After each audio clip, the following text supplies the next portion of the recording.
So this is a 2010 Honda Pilot 3.5 liter J35 engine.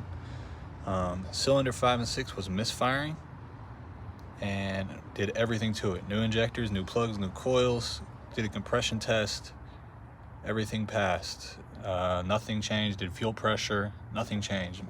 Still misfiring, and come to find out,